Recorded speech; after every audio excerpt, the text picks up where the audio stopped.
Hello বন্ধুরা, আশা করি তোমরা সকলেই সুস্থ আছো, ভালো আছো। দেখো, আজকে আমি একটা ঢ্যাঁড়সের তরকারি রেসিপি নিয়ে চলে এসেছি। ভেন্ডি বা ঢ্যাঁড়সের ঝাল। এটা আমি তৈরি করেছি মুসুরির ডাল দিয়ে। বন্ধুরা, তোমরা অনেক রকমভাবেই তো ঢ্যাঁড়সের তরকারি খেয়েছো। একবার এভাবে ঢ্যাঁড়সের ঝাল তোমরা খেয়ে দেখো, ভাত বা রুটির সঙ্গে খেতে দুর্দান্ত লাগে। আর এটা বানাতেও কিন্তু বেশি সময় লাগে না। এখানে আমি ছোট এক বাটি দেখো মুসুরির ডাল খুব ভালো করে ধুয়ে কিছুক্ষণ রেখে দিয়েছিলাম। তারপরে ডালটা নিয়ে নিয়েছি। ডালটা একটুখানি রেখে দিয়েছিলাম 10-15 মিনিট, একটু ফুলেও গেছে। আর তার সঙ্গে নিয়েছি ঢ্যাঁড়স। আর তারপরে ডালটাকে আমি দেখো কড়াইয়ের মধ্যে বেশ কিছুটা জল দিয়ে জলটা ফুটিয়ে নিয়েছি। এবার ডালটাকে দিয়ে দিলাম সেদ্ধ হওয়ার জন্য। এবার ডালটাকে সেদ্ধ হওয়ার জন্য নেড়ে চেড়ে এবার ঢেকে দেবো। প্রথম অবস্থায় একটু ঢেকে দিচ্ছি।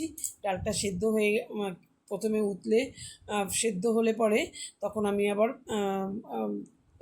পাঁচ পাঁচ মিনিট পরেই আমি 5 মিনিটও লাগেনি, যেহেতু জলটা আমার মানে ফুটে গেছিলো তার আগেই।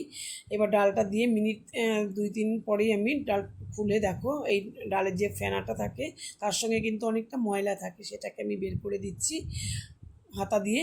এবার একটু নেড়ে চেড়ে আর 5 মিনিট মতন আমি ঢেকে একটু গ্যাসের আঁচটা কমিয়ে দেবো। ঢেকে রাখলে পরেই ডালটা আমার মোটামুটি সেদ্ধ হয়ে যাবে। আমি যেরকমভাবে যতটা সেদ্ধ চাইছি, আমি তো পাতলা ডাল করব না, তাই মোটামুটি যতটা সেদ্ধ হওয়ার দরকার। এই দেখো আমার সেদ্ধ কিন্তু তৈরি হয়ে গেছে। আমি এরকম অবস্থাতেই একটু নুন আর হলুদ মিশিয়ে নেব ডালের মধ্যে। আমি আগে যেহেতু দেইনি নুন আর হলুদ, একটু নুন আর হলুদ দিয়ে আর একটু ফুটিয়ে নিয়ে আমি ডালটা এখন আপাতত নামিয়ে রাখবো। নামিয়ে রাখছি ডালটা। নামিয়ে রেখে তারপরে আমি কড়াইটা খুব ভালো করে আমি ধুয়ে এই কড়াইটার মধ্যেই আমি ঢ্যাঁড়সটা রান্না করব। এবার ডালটাকে আমি নামিয়ে রাখছি। নামিয়ে রেখে দেখো এখানে ঢ্যাঁড়সটা আমি আগা মাথা কেটে নিয়েছি, একটু একটু করে গোটা গোটাই রেখেছি ঢ্যাঁড়সটা, যেহেতু ঢ্যাঁড়সগুলো ছোট। আর এখানে নিয়েছি রসুন আর আদা।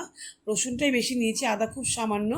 আর দুটো পেঁয়াজ আমি কেটে নিয়েছি সরু সরু করে এখানে। আর দুটো নিয়েছি মিডিয়াম সাইজের টমেটো, বেশি একটু টক টক ভাব ঢ্যাঁড়সের সঙ্গে টমেটোটা তো খুব ভালো লাগে।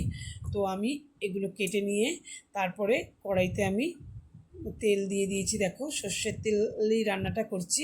তেলটা কিন্তু গরম হয়ে গেছে।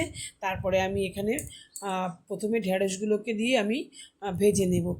ঢ্যাঁড়সটাকে একটুখানি ভেজে একটু নরম হবে সেরকম পর্যায়ে আর কি নামাবো। একটু নুন আর একটু হলুদ দিয়ে ঢ্যাঁড়সটাকে আমি একটু সময় ধরে ভেজে নিচ্ছি। বন্ধুরা, তোমরা আমার রেসিপি যারা দেখতে শুরু করেছো, প্লিজ তোমরা লাইক আর কমেন্ট করো। আর যারা আমার এখনও নতুন বন্ধুরা সাবস্ক্রাইব করোনি, আমার ভিডিওটা দেখছো রেসিপিটা, তোমরা কিন্তু প্লিজ সাবস্ক্রাইব করে আমার পাশে থেকো। আমি দেখো ঢ্যাঁড়সটা কিছুক্ষণ নেড়ে চেড়ে ভাজা করে নিয়েছি। আর ঢ্যাঁড়সটা মোটামুটি একটু নরম হয়ে গেছে, দেখতে পাচ্ছ নরম হয়ে গেছে। এবার আমি ঢ্যাঁড়সটা নামিয়ে নেব। নামিয়ে কড়াইটা একটু ধুয়ে নেব আবার। তারপরে কড়াইটা আবার বসিয়ে দিয়েছি। দিয়ে সর্ষে তেলের উপরে আমি দেখো শুকনো লঙ্কা ফোড়নে দিয়ে দিয়েছি। তারপরে আমি এখানে দিয়ে দেবো সর্ষে, কালো সর্ষেটা ফোড়নে দিয়ে দিলাম। তার সঙ্গে আমি দিয়ে দেবো 1/2 চামচেরও কম কালো জিরে। এটা খুব সুন্দর একটা গন্ধ আসে কালো জিরে আর সর্ষেটা ফোড়ন দেওয়ার পরে। আমি এখানে দিয়ে দেবো প্রথমে রসুনটা। আদাটা একটুখানি আদা দিয়েছি, সেটা পরে দেব। প্রথমে রসুনটা দিয়ে খুব ভালো করে একটু নেড়ে চেড়ে নিয়ে যখন একটু রসুনটার সুগন্ধ বেরোবে, সেই সময় আমি এখানে দুটো যে পেঁয়াজ কেটে রেখেছিলাম, পেঁয়াজ দুটোকে আমি দিয়ে দেবো। পেঁয়াজটাকে দিয়ে কিন্তু আমার খুব বেশি সময় একবার লাল লাল করে ভাজবার প্রয়োজন নেই। আমি একটু নরম হলেই আর কালারটা একটু চেঞ্জ হলে পরেই আমি এখানে দিয়ে দেবো একটুখানি যে আদা বেটে রেখেছিলাম সেই আদাটাকে দিয়ে আমি তারপর টমেটোটাকে দিয়ে দেবো। দুটো বড় টমেটো কেটে রেখেছিলাম।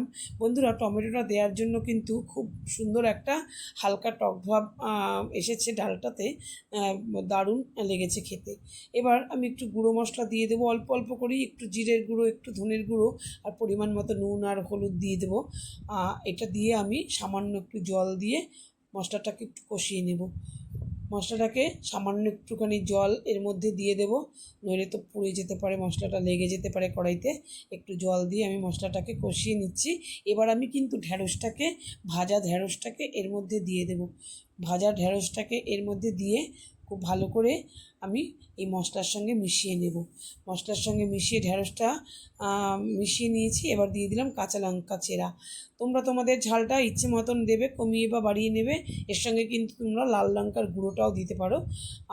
আর এখানে আমি দিয়ে দিলাম মিষ্টির জন্য একটু চিনি দিয়ে দিলাম। এই নিরামিষ তরকারিতে চিনি না দিলে তো ভালো লাগে না। তো যারা খাও না চিনি তারা স্কিপ করতে পারো। আমার মোটামুটি ঢ্যাঁড়সের এই মশলার সঙ্গে ঢ্যাঁড়সটা কষানো হয়ে গেছে। এবার আমি ঢেলে দেবো সেদ্ধ ডালটা। বন্ধুরা, একবারে অন্তত করে দেখো, ডাল দিয়ে ঢ্যাঁড়সের তরকারিটা মানে অসাধারণ লাগে খেতে। এতটাই টেস্ট হয়, ভাত বা রুটি পরোটার সঙ্গে খেতে দুর্দান্ত লাগে। আমি কিছুক্ষণ ফুটিয়ে নিয়ে নামিয়ে নিয়েছি। আশা করি রেসিপিটা তোমাদের ভালো লেগেছে। সকলকে ধন্যবাদ।